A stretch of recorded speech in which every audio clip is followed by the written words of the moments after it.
At 2 a.m. last Sunday morning, as we at CBST were leaving the Shavuot all-night tikkun that we celebrated with all of the downtown synagogues, we were leaving from the 14th Street Y where we were gathered and studying. And looking back, we now appreciate that at that moment was the time that the slaughter in Orlando was beginning. That was on Shavuot. Sunday morning, when I woke up and found the news, I was contacted by the Mayor's Clergy Advisory Council, of which I'm a member. And the mayor really wanted to gather a group of clergy, multi-faith, within hours to make sure that we set a tone for the city of New York about how our city responds. So Sunday evening, gathered on the steps of Judson Memorial Church, we had clergy of all different faiths, and the CBST chorus, and the musicians from Lab Shul, and the chorus from a church. And it was prayerful, and it was focused, and it was about creating a vision of the world to be, even while we were observing this terrible news and absorbing its terrible implications, but not knowing a great many details. And as the week went on, there were vigils, as Ms. James indicated, all throughout the city each night in different places. And something became really clear to some of us as we gathered, especially on Monday night at Stonewall, thousands of people there, that guns are a gay issue, and that we as a community have something to say about this now. We are not afraid to be on the streets, to be in the streets, to do some, how shall we say, dramatic moments to gain the attention of those that we will not let this just lie in the ground. There are wonderful gun control groups that I spent the week talking to. And many of us in the gay community and gay leadership have been talking about what can the gay community do. And there are lots of different ideas and lots of different organizing going on, because the LGBT community, the bear has been poked, and the world is not going to be the same. And I thought on that Monday night, when we were gathered with thousands in front of Stonewall, we know how to shut the NRA down.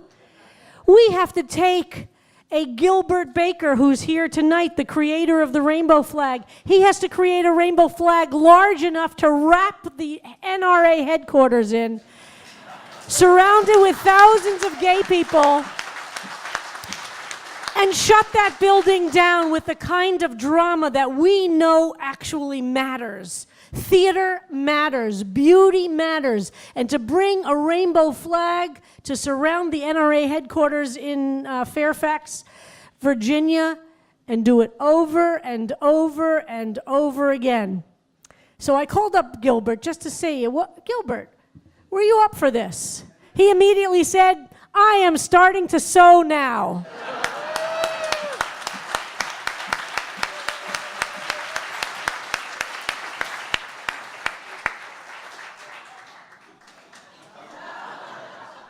Gilbert's estimated it's going to take about 1,200 rainbow flags to surround the NRA. And we had a discussion today that what we're going to be doing is asking people to help sew them together. We need to know who in the congregation, who in the country can sew a straight line on a sewing machine. Let us know. We're going to be in touch here with you. We are launching this. We don't know exactly when or where, but we need people all over the country sewing these rainbow flags together. 1,200 is a lot of rainbow flags. We're going to be in touch with you, but here's what we're going to do.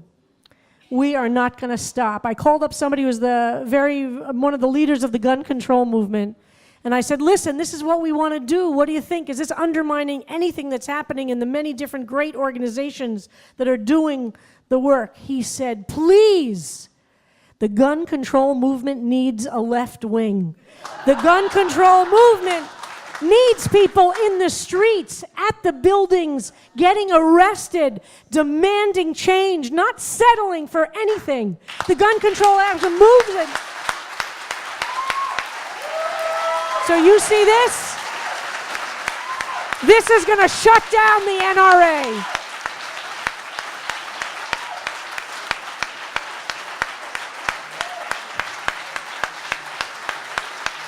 And we know it takes time. It's not going to be once.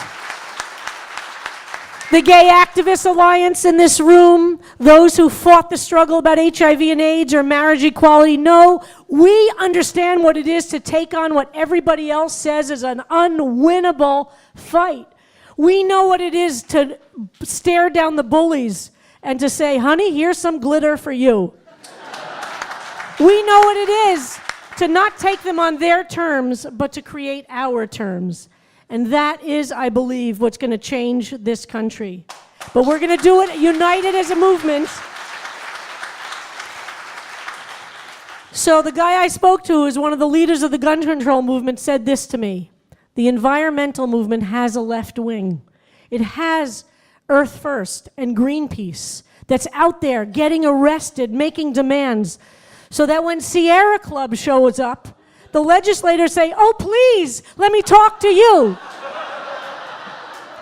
And right now what happens in the gun control movement is that everybody can be ignored because there's nobody in the streets getting arrested, making demands, being forceful and not arguing over this bill or this background check or this particular trigger or this magazine. We are saying it is about getting rid of guns in America.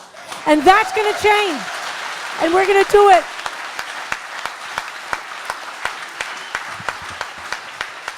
And we're going to do it with feathers and glitter and rainbow colors in a way that they cannot respond to in a meaningful way. So stay tuned. We're going to figure it out. It's going to take a little time to do the organizational thing. But Rabbi Weiss, would you just stand up? If you know how to sew, let Rabbi Weiss know. She's the crafty one among us. You can sew anywhere in the country. You just need a sewing machine.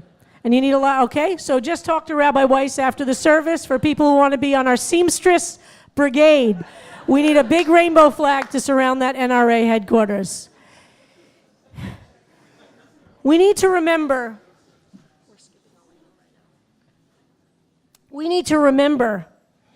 in whose name we're doing this, however.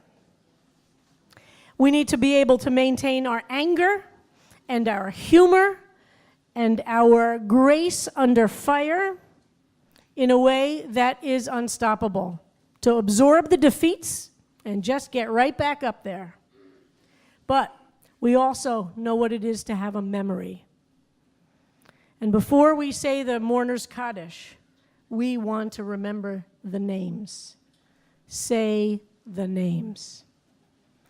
Because we can't really move on without remembering those who we're moving on with, who are only with us now in spirit. So tonight, as a community, we are going to say the names. 49 names. 90 Americans are killed by gunfire every single day. Many of them are invisible to us. They don't make the headlines. It doesn't happen in big number, in a big group, in a big massacre. But we are committed. The bear has been poked. And we think of all those people. We have distributed among our congregation to 49 different people who represent all different parts of the community and the broader circles of our family. The names of 49 of those who were killed last Sunday night, somewhere between 2 a.m. and 5 a.m. And what we're going to do in our community is to remember the names and to hold them. So I'd like to ask everybody to stand, if you are able. And after each name is said, as we did in front of Stonewall with thousands present, to say the simple Spanish word after each name, presente.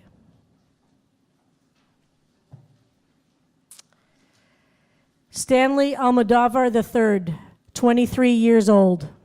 Presente. Presente.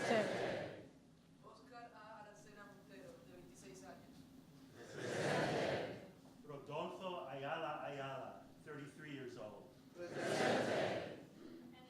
Devon Brown, 29 years old.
Presente.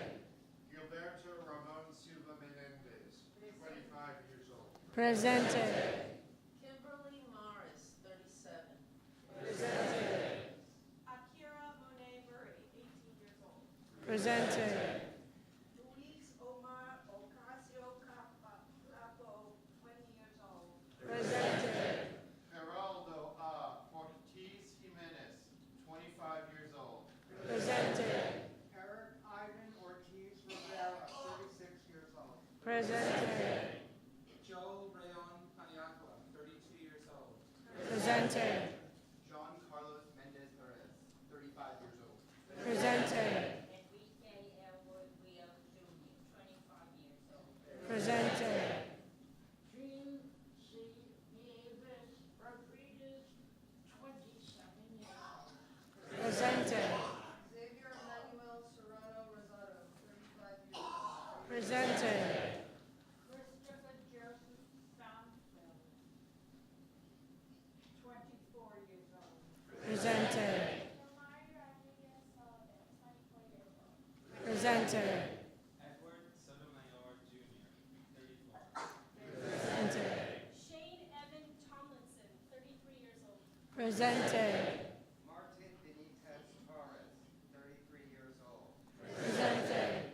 Jonathan Antonio Camus Vega, 24 years old. Presente. Juan P. Rivera Velasquez, 37 years old. Presente. Luis S. Bielma, 22 years old. Presente. Frankie Jenny De Jesus Velasquez, 50 years old. Presente. Louis Daniel Wilson Leon, 37 years old. Presente. Gerald Arthur Wright, 31 years old. Presente. Zichronam Livracha, may their memories be for a blessing, and may the memory of those who died be a blessing in our lives as we make decisions about our future. Please be seated.